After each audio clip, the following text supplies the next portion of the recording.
Taylor Swift fan defends booking 191 hotel rooms ahead of New Orleans tour stop, shares real plans for them. The second North American leg of Taylor Swift's sold-out Eras tour will be hitting New Orleans this weekend, and anyone who doesn't already live in the area has likely forked over a pretty penny for the travel accommodations ahead of the show.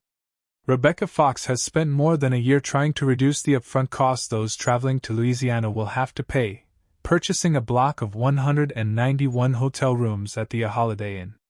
The scope of the project has only grown in size as she's garnered interest from the community, enticing hundreds of Swifties to participate in her Eras tour convention. Dubbed Holiday House, the name was inspired by the lyrics of Swift's folklore track, "The Last Great American Dynasty," spawned from her own experience seeing the award-winning star live at the start of the international tour. "I've been a super fan of Taylor since the very, very beginning, and when Eras tour was announced, I knew that the one thing I had to do was see it before anybody else did," Fox says. Securing the tickets to the tour's opening night was just one step in the battle, though, as flights and hotels would easily cost her thousands of dollars. Though she found workarounds, such as taking a train to Los Angeles and driving a rental car to the event, she spent less than 24 hours in Phoenix for the night one show. "I didn't get to trade bracelets. I didn't get to meet anybody. I didn't get to take a photo outside the stadium," Fox says. Missing out on the opportunity to meet and hang out with other fans of Swift's is partly what inspired her to create the Holiday House weekend of events. "I live in New Orleans. I could very easily just not have spent the money, stayed at my house, and driven back and forth to the Caesars Superdome," she continues. "But it was like, no, I want to have an experience. I want to actually be immersed in this. I want to enjoy every moment of it, for the whole 3 days that she's here. How can I do that? I selfishly plan the events that I would want to go to."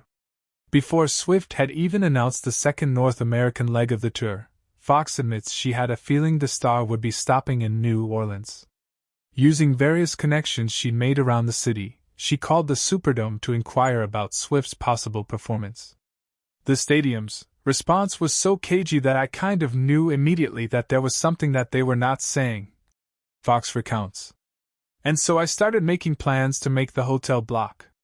The block initially started with just 20 rooms at the Hyatt Regency next to the stadium, though it quickly quadrupled in size until the hotel stated it didn't have more rooms to accommodate Fox's requests, forcing her to move the bookings to the Holiday Inn.